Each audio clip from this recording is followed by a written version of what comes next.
God still speaks. The question is, are we listening? God speaks to us in many different avenues, forms, and facets. He speaks to us predominantly through his word, but he can also speak to us through other people. He can speak to us through song lyrics. God speaks to us through men, and he also speaks to us through women.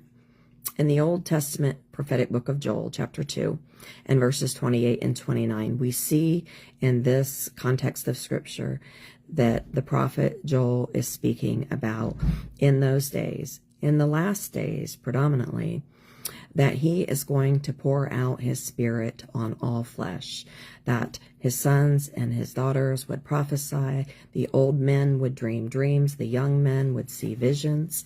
And then it goes on to say in verse 29 of that passage of Scripture, it says, "And also on my men servants and on my maid servants will I pour out of my Spirit in those days." And we see this very same passage of Scripture reiterated in the New Testament by the Apostle Peter in the book of Acts, chapter 2, and verses 17 and 18.